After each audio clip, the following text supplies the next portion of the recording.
Dear students and parents, MCC ने अपना time schedule declare कर दिया है और साथ में हर स्टेट को काउंसलिंग कौन सी डेट से कौन सी डेट तक करना है उसका शेड्यूल भी डिक्लेयर कर दिया है। और ये रूल रहेगा कि सबसे पहले ऑल इंडिया का फर्स्ट राउंड होगा, फिर किसी भी स्टेट का फर्स्ट राउंड होगा, फिर ऑल इंडिया का सेकंड राउंड होगा, फिर किसी भी स्टेट का सेकंड राउंड होगा, फिर ऑल इंडिया का थर्ड राउंड होगा, फिर किसी भी स्टेट का थर्ड राउंड होगा, इस तरह। और चौथा राउंड जो है वो स्टे वैकेंसी का रहेगा। इन्फॉर्मेशन बुलेटिन आएगी, उसमें और ज़्यादा हमको स्पष्टता मिलेगी, एकदम उसमें क्लियर मिलेगा। अभी जो टाइम शेड्यूल है वो आप देख सकते हैं कि एमसीसी का जो है एमबीबीएस बीडीएस पूरे इंडिया की जितनी भी गवर्नमेंट कॉलेज है उसका 15% और बीएससी नर्सिंग जो फीमेल के लिए कुछ कॉलेजेस है जिसका एडमिशन भी यहाँ से होता है और नीट बेस होता है, तो 15% ऑल इंडिया कोटा गवर्नमेंट कॉलेजों का रहेगा। डीम्ड की तमाम यूनिवर्सिटी का 100% एडमिशन यहाँ से होगा। सेंट्रल यूनिवर्सिटीज का एडमिशन यहाँ से होगा और जितने भी एम्स है पूरे इंडिया में वो सब का एडमिशन 100% सीट्स का यहीं पे होगा। जिपमेर के 2 कॉलेज है पुडुचेरी में और कराईकल में, दोनों का एडमिशन यहीं से होगा। तो इसकी सबसे पहली डेट जो शुरू हो रही रजिस्ट्रेशन की वो 21 जुलाई से 28 जुलाई तक रहेगा। देखो 18 से 19 में तो सब कॉलेजेस का सीट मैट्रिक्स आ जाएगा और जो रजिस्ट्रेशन और पेमेंट जो है 21 से 28 तक होगा। चॉइस फिलिंग जो है 22 जुलाई से 28 जुलाई तक होगी। टाइम लिखा हुआ है वो आप देख लेना, इसको आप स्क्रीनशॉट भी ले सकते हैं। और प्रोसेसिंग ऑफ सीट अलॉटमेंट जो सॉफ्टवेयर के थ्रू होता है वो 29 जुलाई से 30 जुलाई तक होगा और रिजल्ट जो है 31 जुलाई को डिक्लेयर होगा।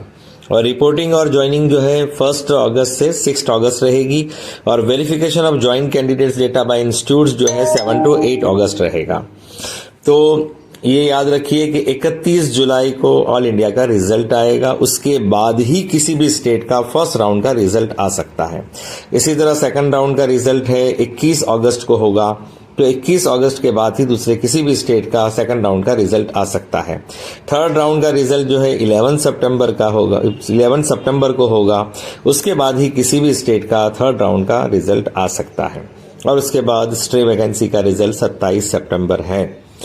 तो अभी देखेंगे क्या होता है, यही टाइम शेड्यूल रहेगा या चेंज होगा। इसलिए कभी कभी किसी वजह से कुछ डिले होता है तो फिर ये शेड्यूल भी डिले होता रहता है, लेकिन फिलहाल ये शेड्यूल है।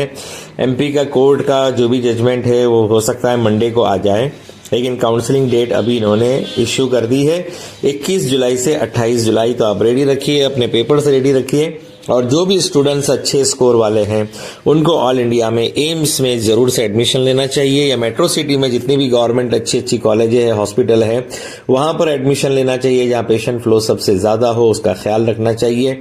अपने स्टेट से बाहर निकलकर ऑल इंडिया में आप लेंगे तो ज्यादा बेहतर पढ़ाई कर पाएंगे, ज्यादा अच्छी कॉलेजों में जाएंगे। एम्स की पढ़ाई सबसे बेस्ट लेवल की होती है। जिपमेर है पुडुचेरी कराईकाल के, उसमें ले सकते हैं। आर्म फोर्सेस का कॉलेज है पुणे में, उसमें आप एडमिशन ले सकते हैं।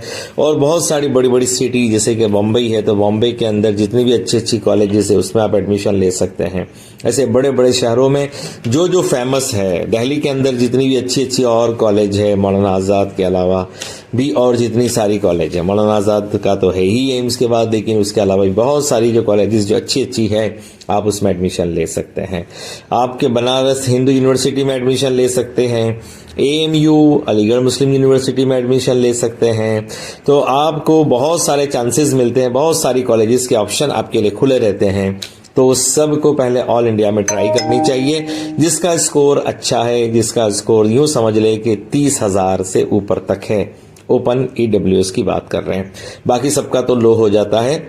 ये अप्रोक्सीमेट बता रहा हूं मैं, ये डाउन भी हो सकता है, लेकिन अप्रोक्सीमेट आप ये समझिए कि 30,000 तक ऑल इंडिया रैंक किसी का है तो उसको तो जरूर 15% गवर्नमेंट सीट में अप्लाई करना ही चाहिए, ओपन ईडब्ल्यूएस वाले को।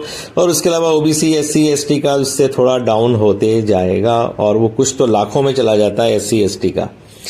खैर, तो आप जो है इसको फॉलो कीजिएगा इस टाइम शेड्यूल को और 21 जुलाई से है तो ज़रूरी नहीं कि आप 21 जुलाई को ही शुरू कर दें, आप 22-23 जुलाई से आप शुरू करेंगे, जब तक सर्वर वगैरह हर चीज़ एकदम नॉर्मल हो जाएगी। कभी कभी जब ये स्टार्ट होता है ना एडमिशन या रजिस्ट्रेशन, तो कुछ ना कुछ इश्यू कभी कभी आते हैं किसी न किसी चीज़ में, या एक साथ सब स्टूडेंट्स जो है चॉइस इसमें रजिस्ट्रेशन में बिजी हो जाएंगे तो सर्वर डाउन हो जाता है। इसलिए शुरू के 1-2 दिन छोड़कर आप इत्मीनान से करेंगे रजिस्ट्रेशन तो आपके लिए ज़्यादा बेटर होगा।